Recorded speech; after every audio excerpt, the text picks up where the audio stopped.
He had a great job, a family, a professional reputation. He was the CEO of a rising tech company.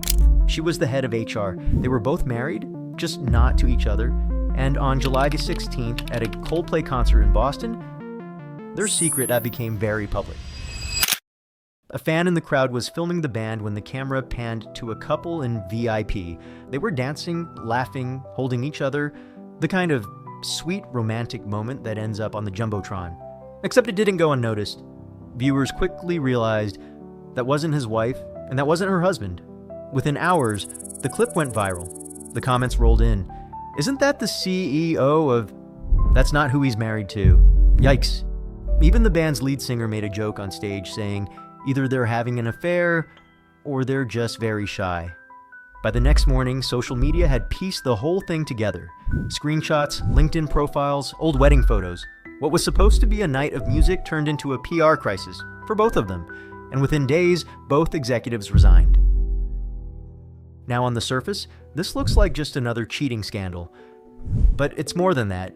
It's a real-time example of what happens when your image outgrows your integrity. We live in an era where appearance is currency. You can look successful, charismatic, kind, professional, and behind the scenes, live a completely different reality. That's the real danger of a double life. You get so good at curating who you are, you forget to check who you're becoming. Now, let's break this down.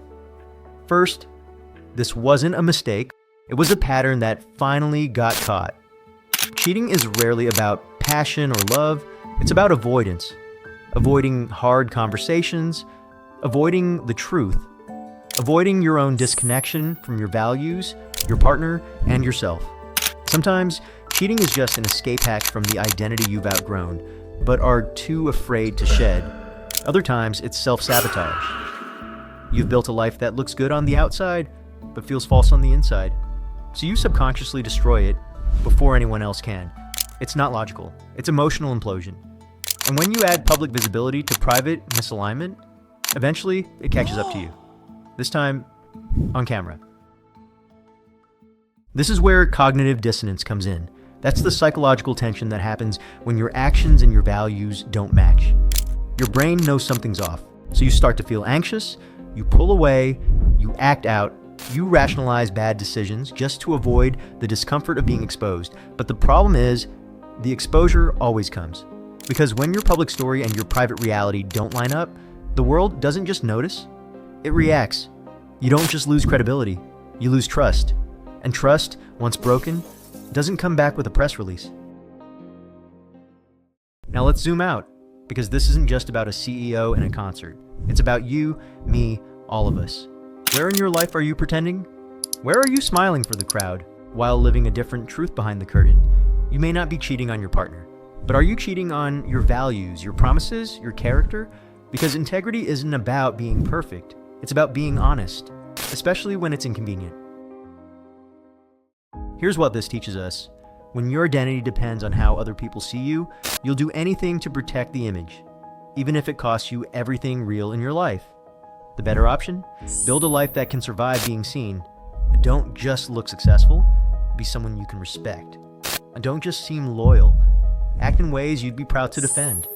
And if you're disconnected, fix it before the world finds out for you. Because that's what happened here. It wasn't the affair that ended their careers. It was the lie. And the fact that it was caught on tape. So let this be a warning. Not from a place of judgment, but from a place of reflection. If the worst part of you were caught on camera tomorrow, would it make sense to the people who know you? Would it be a shocking contradiction? Or just confirmation of a truth you've been hiding? You don't need to be exposed to realign. You don't need to get caught to course correct. You don't need to live a double life to feel alive. You just need to tell the truth.